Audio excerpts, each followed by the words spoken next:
Hello, beautiful people. You're welcome back to my YouTube channel. My name is Deborah Gundari. We are new here. Thank you for your subscription, for watching my videos. Thanks for your support. I'm so grateful. So today, like I started from my last video, I started on how you can relocate to the UK via study, and I spoke about different scholarships you can go through. If you have not watched that, I think you should watch that and then come back to this as well. Yeah, so today I'll just be going through the step-by-step process of relocating to the UK via study, but this time around through self-funding, what you can do, if you want to fund yourself to the UK. Yeah.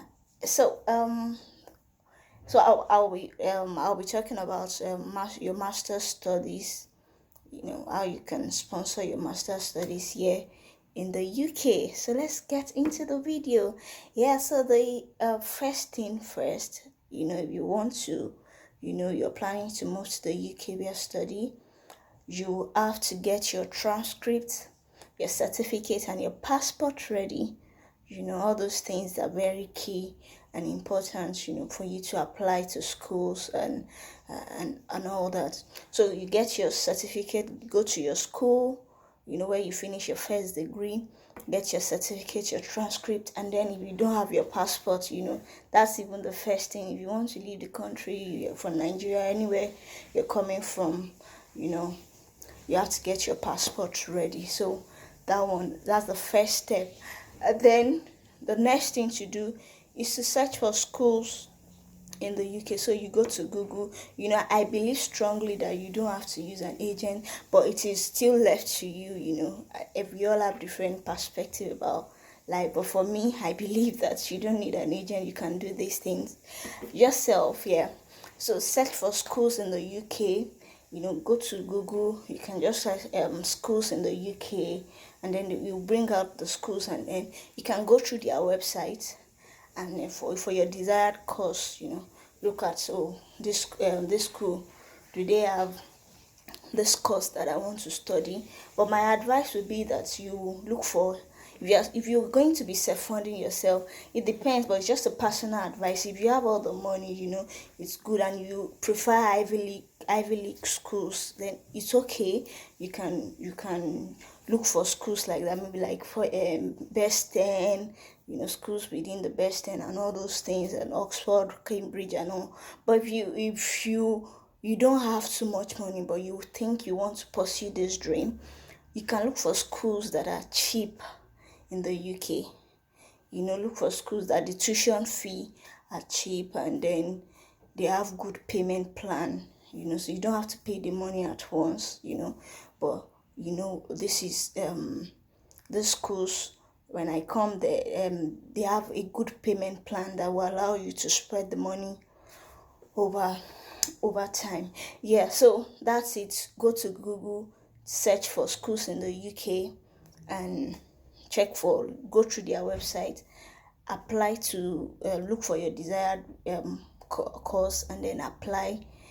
So while you're applying to the school, they'll definitely, one of the things you submit is your SOP, which is statement of purpose. So you have to write that.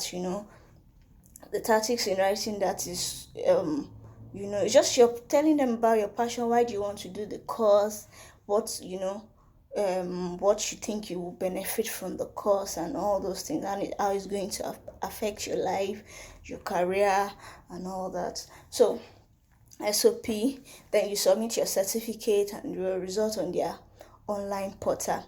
Yeah, so with that, they after you have submitted on their portal, and then you await their decision. So for UK schools, is either you get, if you are not if your application is not rejected, is either you get an unconditional offer or conditional offer. So unconditional means that you don't have anything to, the admission is, they are ready to sponsor you. Like, you don't need to provide anything to get a full admission So when you have that one, that means you have submitted all the required documents and they don't need anything from you again, and they have given you the admission. That is good. But sometimes they give you conditional offer. They tell you, okay, sometimes they tell you you need to submit, we have given you this admission, but for it to for we to be able to sponsor you or admit you fully into this course, you need to provide this document, maybe like IELTS, and they'll put it in the admission letter. The IELTS, some schools maybe they were not satisfied with your statement of of purpose. They might ask you to write another one. So they do stuff like that. So you need to work towards it. Sometimes for your IELTS, you can negotiate with the school, and then maybe your WAEC results if you're coming from West Africa, or get a letter of proficiency from your school back at home, since you were taught in English in Nigeria. Yeah, and some schools will not accept that, because in my case they didn't accept all those. I negotiated a lot, and they didn't accept. So I had to do the IELTS. So yeah, some schools will do that. So you submit that. So immediately you submit your the requirements, then they give you an unconditional offer. So I want to state this, that until you get an unconditional offer from the school, you don't commit to the school. Because someone was asking me that they ask them to pay when it's not yet an unconditional offer, and I said that then it's a scam. You don't commit to the school until because that mean when they say they are giving you unconditional offer, they're saying that you have to provide this document before we can say you're a full student of the school.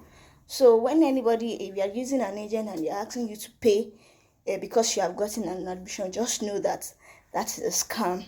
Yeah, so make sure you fulfill the requirements and submit all the requirement documents. So after you have gotten the unconditional offer, the school will ask you to pay. That's when you can now start your visa processing. So you get your admission letter stating, oh, this is the amount you're supposed to pay as deposit to the school. Then that's when they can provide you with a document that you will use to start your visa processing. The document is called CAS. That's confirmation of acceptance for studies. That's what you will use to start your study. So you can see it's so simple, and and it's pretty simple. You can do it all by yourself. Yeah, but if you from this video you want to ask any question, yeah, you can still reach out to me on my Facebook, my Instagram, and then I can respond to you. So that's basically step-by-step process of applying to schools in the UK. And with that, you start. So the next video I'll be talking about how you can apply for your visa, and then the cost implication, at least the rough estimate, so that you can have an idea of what it's all about. But for you to get admission, that is just it. So like I said, some people still go through agent, but it's not something too big that you cannot do by yourself. Yeah, thank you so much for watching my video. I hope you have learned a thing or two. Comment below and let me hear your thoughts, and how far you have gone, if you're thinking of moving to the UK. Yeah, thank you. I'll see you in my next video. Take care. Bye.